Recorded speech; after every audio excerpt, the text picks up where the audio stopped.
Canadá está a punto de vivir uno de los cambios más profundos en su política migratoria.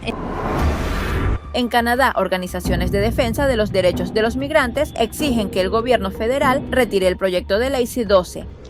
Hay una situación muy preocupante en Canadá.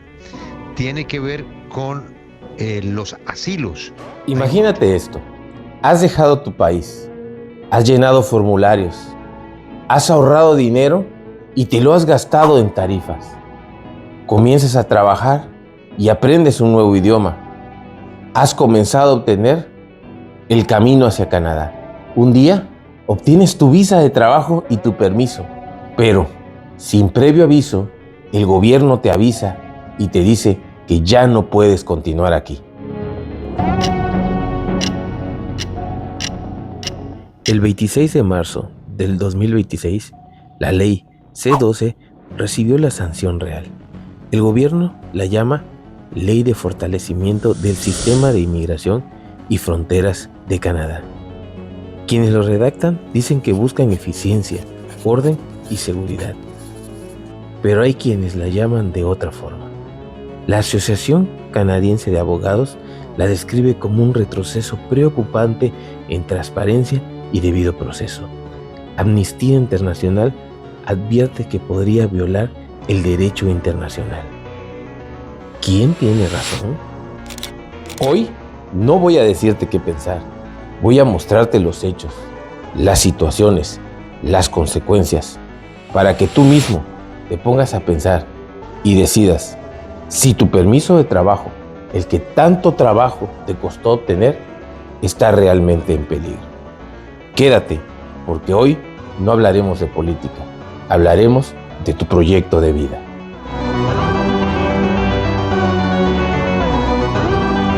Hola mis amigos, ¿qué tal? Bienvenidos a su canal Bless desde Canadá. Este 28 de marzo de 2026, la ley C-12 recibió el sello real, lo que quiere decir que ya puede ser aplicada. Y esta ley impacta a muchísimos de mis seguidores. Así que vayamos a los hechos verificados. La ley C-12 tiene 4 grandes áreas de cambio. Esto es lo que el gobierno publicó oficialmente. A partir del 3 de junio del 2025, si alguien lleva más de un año en Canadá, contando desde su primera entrada después del 24 de junio del 2020, su solicitud de asilo no será remitida al Tribunal de Inmigración y Refugiados. Esto quiere decir que esta ley es retroactiva. También, si alguien entra por la frontera terrestre con Estados Unidos fuera de un puerto de entrada oficial y no hace su solicitud en los primeros 14 días, tampoco será remitido. ¿Qué significa esto en números? La ministra de Inmigración, Lena Diab, confirmó que más de 19,000 solicitudes de asilo presentadas entre junio y octubre del 2025 quedarían descalificadas bajo estas nuevas reglas. El gobierno ahora puede cancelar, suspender o modificar un grupo grande de documentos migratorios, o sea, visas, permisos de trabajo, permisos de estudio, refugio, si se considera de interés público. Pero, ¿qué es interés público?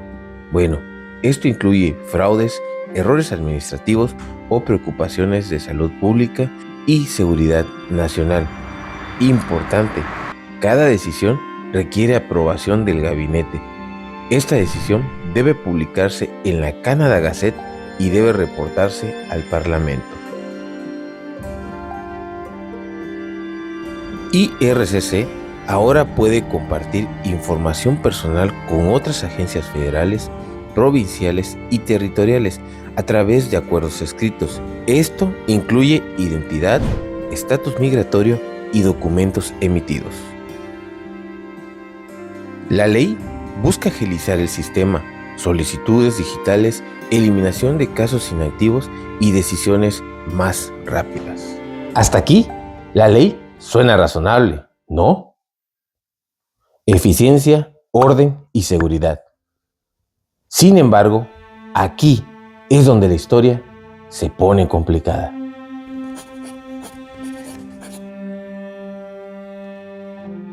Cuando los senadores escucharon a los expertos, a los abogados, a las organizaciones de derechos humanos, algo no cuadraba. La primera preocupación fue el llamado interés público, porque es demasiado amplio y ambiguo. La Asociación Canadiense de Abogados lo dijo con claridad. El lenguaje vago y no específico que dice que cuando sea de interés público, eso trae un contenido significativo y difiere con las regularizaciones, generando preocupación sobre transparencia y rendición de cuentas. La segunda preocupación es la regla de un año. Los expertos advierten que esta regla parece arbitraria y sin justificación legal. ¿Por qué? Porque en el momento en el que alguien necesita pedir asilo, no siempre es en el momento de su llegada a Canadá. Imaginemos esto, a una persona que llega como estudiante internacional y durante su estancia, el gobierno de su país cambia y se vuelve peligroso regresar a él. A eso se le llama refugiado surplus y está reconocido en la Convención de la ONU. Bajo la regla de un año, una persona no podría pedir asilo convencional, solo podría tener acceso a una evaluación de riesgo previo a la remoción, que no garantiza una audiencia oral ni un tribunal independiente y ni siquiera le da derecho a apelación. La tercera preocupación, y una de las más alarmantes, es la retroactividad. La ley aplica desde el 24 de junio del 2020. Eso significa que alguien que entró a Canadá hace 5 años como turista, regresó a su país y ahora regresa huyendo de una guerra, quedaría excluido de todo proceso de asilo convencional.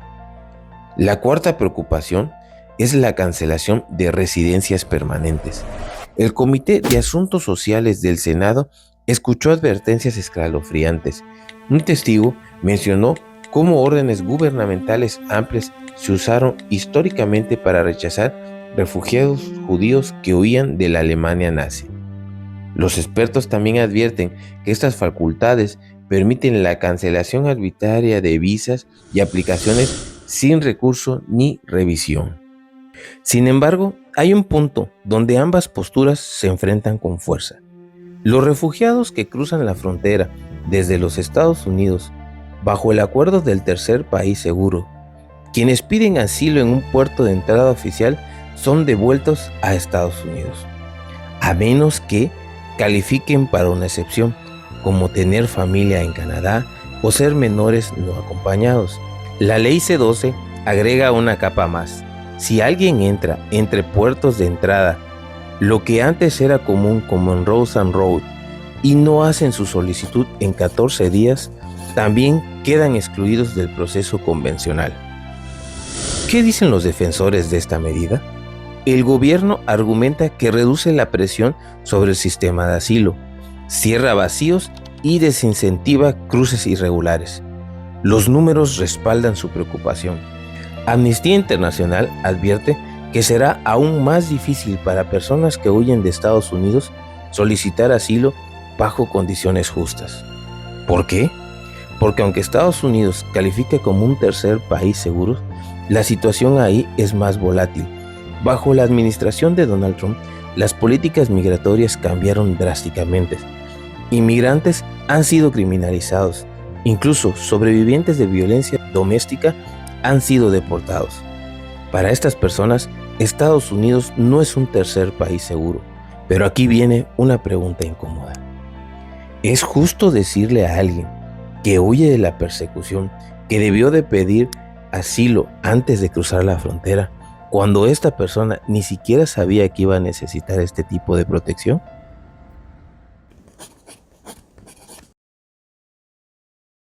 Llegamos al punto donde hay que sostener dos ideas para poder sacar conclusiones. El primer argumento nos dice: el sistema de inmigración canadiense está bajo presión. El Tribunal de Inmigración y Refugiados tiene un retraso de aproximadamente 300,000 solicitudes. Miles de personas esperan años por una decisión. Esto no es justo para nadie. El argumento número 2 dice que las soluciones que se implementan no pueden ser nada más sacrificar los derechos de los más vulnerables. Los expertos advierten que estas medidas provocarán probablemente litigios constitucionales significativos y demandas colectivas. Y tienen mucha razón, porque cuando el gobierno cancela documentos sin audiencia, cuando excluye a personas sin evaluar sus circunstancias individuales, los tribunales son los que suelen intervenir. Pero aquí hay algo que no se ha dicho lo suficiente en este debate. Detrás de cada solicitud de asilo cancelada hay una persona. Detrás de cada permiso de trabajo suspendido hay una familia. Y aquí entra lo que el gobierno no ha dicho, pero los críticos sí. Hay personas que se aprovechan del sistema, las que piden asilo sin necesidad real. Estas existen, nadie lo niega. Pero la solución no puede ser cerrar las puertas a todos por el miedo de que algunos abusen. Pero, ¿qué dice el gobierno sobre todo esto?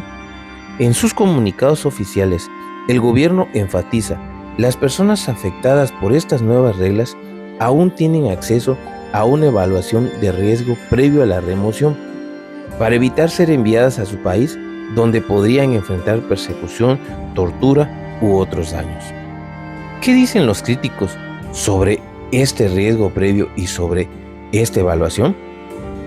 Que no es un sustituto adecuado, porque no garantiza una audiencia oral, no es un tribunal independiente y no tienen derecho a apelación. ¿Qué significa esto? Que el gobierno puede cancelar situaciones migratorias sin explicación, sin audiencia, sin que tú puedas explicar tu situación individual, solamente una decisión tomada desde un gabinete y publicada en un diario oficial que ni los mismos canadienses leen. Y ya casi llegando al final, quizás te estés preguntando: Bled, ¿y yo qué hago con todo esto? Aquí te doy respuestas prácticas basadas en lo que sabemos. Si tú tienes un permiso de trabajo, de estudio o visa, la ley le otorga al gobierno facultades para cancelar o modificar documentos migratorios si se considera de interés público. ¿Significa esto que tu permiso está en peligro inmediato? Por supuesto que no, pero es importante saber que estas facultades existen. ¿Qué puedes hacer? Número 1. Mantente informado. Las decisiones de cancelación masivas deben publicarse en el Canada Gazette y reportarse al Parlamento. Sigue estas fuentes. Número 2. Consulta con un abogado de inmigración si recibes alguna notificación. La ley no elimina tu derecho a pedir reconsideración o revisión judicial. Si tienes una solicitud de asilo pendiente o estás considerando pedirlo, escucha esto. Conoce tu fecha de entrada. La regla de un año aplica retroactivamente al 24 de junio del 2020. Si llevas más de un año en Canadá, actúa rápido. Número 2. Si entraste por la frontera con Estados Unidos, registra tu intención de asilo antes de 14 días. Bajo la nueva ley, después de este plazo, tu caso no será remitido al tribunal. Y por último, número 3, busca apoyo.